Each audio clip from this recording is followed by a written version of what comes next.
बिस्मिल्लाहिर्रहमानिर्रहीम। ख़ातिन हज़रात, अख्तर अब्बास का सलाम पहुँचे आप सब के लिए जो बहुत दिनों से इस बात का इंतज़ार कर रहे थे कि हम ऑनलाइन कुछ कोर्सेज़ का आगाज़ करें, तो आपकी यूँ समझें दुआ सुनी गई है। और जो पहला कोर्स है इंशाअल्लाह ये हम यकम सितंबर से उसका आगाज़ कर रहे हैं। बहुत उम्दा उसकी है अफेक्टिव पेरेंटिंग। पाकिस्तान में हों, पाकिस्तान से बाहर हों, जहाँ जहाँ भी वालिदैन और ख़ास तौर पे ख़वातीन, ये उनके लिए बिल्कुल गोल्डन अपॉर्चुनिटी होगी। घर बैठे आप ये 6 दिन का कोर्स होगा और तफसील इसकी आप वहाँ से देख लीजिए। 31 अगस्त तक आपको अपनी रजिस्ट्रेशन करवानी है। 0322-746-8746। और क्योंकि रजिस्ट्रेशन लाजमी है, रजिस्ट्रेशन के बाद फिर आप को पूरी डिटेल पता चल जाएगा और यकम से इंशाल्लाह आप इस कोर्स के, यानी ये वो है lovable parenting in is the ultimate desire. और एक बात याद रखिएगा, ये ट्रेनिंग, पेरेंटिंग ट्रेनिंग सिर्फ एक लफ्ज़ नहीं है, ये पूरा माइंड सेट है, ये पूरा थाटफुल प्रोसेस है। और ये आपकी खुशियों का, आपके ख्वाबों का, आपके ख़्यालों का एक यूँ समझे कि अमली नक्शा है कि किस तौर पे अब चूँकि पेरेंटिंग एक अमलन स्किल बन चुका है। और बच्चे आज के बहुत तेज़ भी हैं, शरारती भी हैं, इस मक्खी की तरह जो बहुत तंग कर रही है। तो इनफैक्ट बच्चों को संभालना और उनको अपनी मर्ज़ी के मुताबिक ढालना, it's not an easy job. इसमें हम ये देखेंगे कि सिर्फ बच्चों को केटर करते करते आप अगर लवेबल ना रहे तो इससे ज़्यादा नुकसान और कोई नहीं हो सकता। You ought to be lovable, यानी पेरेंटिंग करते करते आप इस बात को कभी ना भूलें कि ख़ुद आपको मोहब्बत का मरकज़ रहना चाहिए। आप अपनी सख्ती के बाद कहीं उनकी तवज्जो से महरूम ना हो जाएं। इसी तौर पे हम इसमें आपको ये भी सिखाएंगे कि कैसे ज़िंदगी अपनी भी आसान करनी है और बच्चों की भी आसान करनी है, और बच्चों तक अपनी एक्सपेक्टेशन को, तवक्कुआत को कैसे कम्युनिकेट करना है। इसमें कुछ एक्सरसाइजेज़ भी होंगी, वो भी आपको बताऊँगा, बल्कि अमलन सिखाऊँगा। और इसी तौर पे जो बहुत अहम चीज़ है, जो मेरी ज़ाती विश है कि आपके जाने के बाद आपका बेटा और आपकी बेटी दोनों आपके लिए सदका जारिया बने। वो पैसे कमाने की एक मशीन ना बने हुए हों, वो कोई अमरीकी और बरतानवी और यूरोप के शहरी बन के ही ना तरा रहे हों, बल्कि आपके जाने के बाद ख़ुद आपके लिए एक बरकत का, ब्लेसिंग का बायस हों, और उनके अमाल इस काबिल तो हों कि ख़ुद आपके लिए वहाँ खैर और बरकत का बायस हों।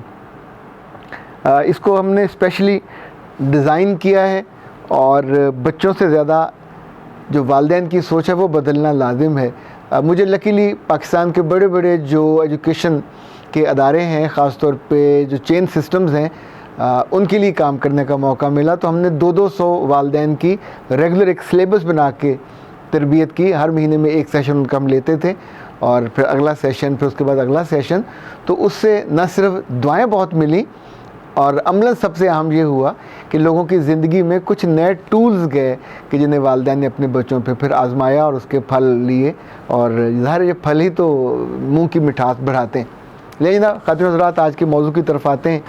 आज का मौजू ऐसा अनोखा और दिलचस्प है कि मैं आपको सच कहूँ तो अगर इन सारे लोगों से मैं मिला ना होता, उनकी आहें और कराहें ना सुनी होती, तो मैं कभी बिलीव भी ना करता। जैसे आप में से कुछ लोग हैं जो फटाफट हर बात का इनकार कर देते हैं, तो शायद मैं भी ऐसे करता कि नहीं, ये नहीं हो सकता। आप सोचिए, लड़के की माँ से तो सबको गिले होते हैं, क्या किसी लड़की की माँ भी ऐसी हो सकती है जो अपनी बेटी के हंसते बसते घर को उजाड़ने में दिलचस्पी रखती हो? क्या बेटी की माँ इतनी जालिम हो सकती है, अंदर से इतनी वहशी हो सकती है कि अपनी मोहब्बत और अपनी हुकूमत, या उस पूरा जो माजी गुज़रा जिसमें वो हर चीज़ का मरकज़ थी और महवर थी, उसे ये लगने लगे कि वो मरकज़ और महवर में नहीं रही और वो आदमी या वो लड़का बन गया है जिससे मेरी बेटी की शादी हुई है? तो आप सोचिए कि अच्छी माँ क्या सोचेगी और बुरी माँ क्या सोचेगी। मुझे सिर्फ 2 माँओं का आपको बताना है, और ये बताने का मकसद कहानी सुनाना बिल्कुल नहीं है। मैं तो उन माँओं को भी सुना रहा हूँ कि जो खुदा ना खास्ता कभी सोचे भी कि वो ऐसी बुरी माएँ बन जाएं, और उन बेटियों को भी सुना रहा हूँ, बता भी रहा हूँ, सुना भी रहा हूँ कि ज़िंदगी में जब आपके साथ कोई खेलता है तो आपको ख़बर होनी चाहिए कि उस खेल से कैसे बचना है। मेरे पास ये जो तीसरा केस आया वो एक ऐसी बेटी का है जो बहुत स्टेबल है और 4 भाइयों की एक बहन है। यानी खाते पीते जिसे हम कहते हैं घराने में से, अपना घर है, अपनी गाड़ी है, अपनी जॉब है और बहुत ही खुश शक्ल, खुशनुमा, खुश अदा उसका मियाँ है। ज़ाहिर है उसके माँ बाप ने भी चुना, ख़ुद उसने भी चुना। उसने कहा कि पिछले 1.5 साल से मेरी माँ के पास सिर्फ तीली वाली जो माचिस वाली होती है वो नहीं है, वो जो आग लगाने वाला बर्नर होता है वो है।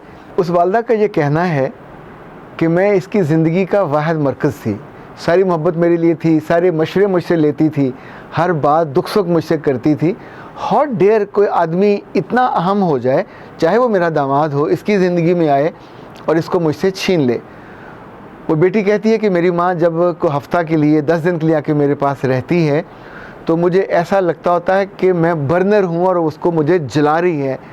इस 1.5 साल में 3 दफ़ा ऐसा हो चुका कि मैं बिल्कुल एज पे पहुँची कि मैं इतनी नफ़रत में चली गई कि मैंने सोचा कि अपने मियाँ से मैं डिवोर्स ले लूँ।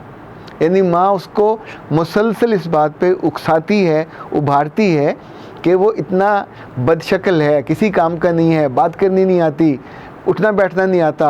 अच्छा, इसके अलावा वो और जो दलाइल देती है वो मैं आपको इस वक्त नहीं बता सकता, पर एक जो मज़े की दलील होती है वो ये भी होती है कि देखो तुम इसे डिवोर्स लेने के बाद मर थोड़ी जाओगी।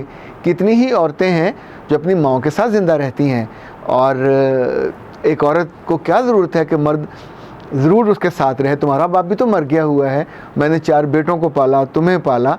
सो अब जस्ट विजुलाइज़ कि वो खातून अपनी ज़िंदगी, अपनी मरकज़, अपने मोहब्बत को सोचते सोचते ख़ुद गर्ज़ी के उस अज़ीमुश्शान मीनार पे जा बैठी है जहाँ के अपनी ही बेटी का घर बर्बाद करना, तोड़ना उसका मरकज़ी टारगेट और हदफ है। और यकीन मानिएगा अगर वो ख़ातून उस रोज़ मुझसे ना मिलती तो वो कहती कि आज आखिरी था, मैंने सोच लिया था कि अब मैं इसको आर नहीं करूँगी, बस पार ही करूँगी, दफ़ा दूर मेरी ज़िंदगी से। रोज़ मेरी माँ आके मुझसे नाराज़ होती है, दुखी होती है, रोती है आंसुओं से कि तुम इससे छुटकारा पाओ। मैंने उससे पूछा तुम्हें गिला क्या अपने मियाँ से? उसने कहा कोई भी नहीं, he is very fine person, he is very sophisticated man, मुझे उससे कभी कोई शिकायत हुई नहीं है। वो जब मेरे पास होता है, हाँ उसकी जो खूबी है कि जब मैं बकबक करती हूँ अपनी माँ के कहने पे तो वो खामोशी से मुझे तका करता है, आगे से कोई जवाब नहीं देता। और फिर वो कहता है कि अगर हम यहाँ से दूर चले गए तो शायद ये जो इन्वेडर्स हैं, हमलावर हैं, इनसे हम बच जाएं। पर ख़ातिन हज़रात, ये जो घर के इन्वेडर्स हैं ये तो कहीं भी टिकने नहीं देते। ये फ़ोन पे भी आपकी खुशी को सक करते हैं, ये साथ बैठ के भी आके आपकी खुशी को सक करते हैं। ये माँ तो एक सिंबल है, ये काम आपकी भाभी भी कर सकती है, ये काम आपकी कोई करीबी अजीज़ भी कर सकती है और ये काम आपकी कोई दोस्त भी कर सकती है और सबसे ज़्यादा आपकी सगी बहन भी कर सकती है। नॉर्मली हम उस बात को उस वक्त सोचते नहीं हैं, पर हमारी खुशी जिसको बुरी लग रही होती है या जो कभी हमारी ज़िंदगी में इम्पॉर्टेंट रहा होता है उसे लगता है कि मेरी इम्पोर्टेंस इस रिश्ते के आने से कम हो गई है। सो ख़ुद गर्ज़ी की बुनियाद पे वो उस रिश्ते को तोड़ना चाहते हैं, नंबर 1। दूसरा, आप किसी से मशवरा लेते रहे, अब उससे मशवरा लेना कम हो गया चूँकि know you have a husband, तो उन्हें ये बात भी बहुत जहर लगती है कि उसकी ज़िंदगी का जो रोल था वो कम हो गया। सो वो वापस उस रोल में आने के लिए आपकी ज़िंदगी की खूबसूरती और ख़ुशी को खाने के लिए जो भी जहरीला जुमला बोलना पड़ेगा, इवन कोई तरकीब करनी पड़ेगी, इवन को सीन क्रिएट करना पड़ेगा, तो वो इजीली इसको कर गुजरेंगी। सो इस बात को जानना और समझना बहुत ज़रूरी है। मुझे एक बेटी ने ये भी बताया कि मेरी माँ ने जब ये सारे हथकंडे मुझ पे आज़मा लिए और मैं उसके काबू नहीं आई तो उसने मेरे मियाँ से कहा अकेले में जाके कि तू क्या चीज़ है और तेरी औकात क्या। मेरी बेटी तो इतनी शानदार, इतनी खूबसूरत है कि जिस रोज़ तुमसे डिवोर्स में लूँगी तो लोग लाइन में खड़े होके उसके रिश्ते लेंगे। और उस लड़के ने एक लम्हे को सोचा कि अगर मैं से ये कह दूं कि ठीक है तुम फिर लाइन लगा के रिश्ते मुंतखब कर लो, बट थोड़ा सा अक्लमंद वो था, उसने सोचा ये कैसी अक्लमंद खातून है कि एक पुरस्कून घर को, एक बिल्कुल नीट एंड शानदार ज़िंदगी गुजर रही है, उसको ये आग लगाने की कोशिश करी। से प्रॉब्लम क्या है और क्या ये बात उसकी बेटी भी जानती है या उसका बाप भी जानता है। तो उसने उसके बाप को फ़ोन किया कि सर आपकी अहलिया, मेरी सास, मेरी माँ ये जो जुमले कह के गई हैं, तो क्या आप सारे घर वाले ये चाहते हैं कि मैं आपकी बेटी को छोड़ दूं और अपना हंसता बसता घर और अपनी जन्नत को बर्बाद कर लूं। तो उसके सास ने अपना सर, उसके ससुर ने अपना सर पीट लिया कि नहीं, हमारे यहाँ तो कभी ये बात भी नहीं हुई।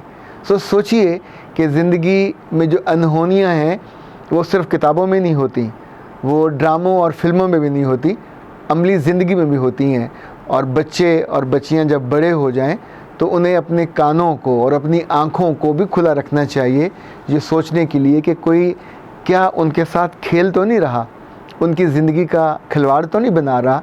चूँकि जो बेखबरी में मारे जाते हैं बाद में उनको उठाने वाला भी कोई नहीं होता, और ख़ास तौर पे वो जिन्होंने उनको बर्बाद किया होता है।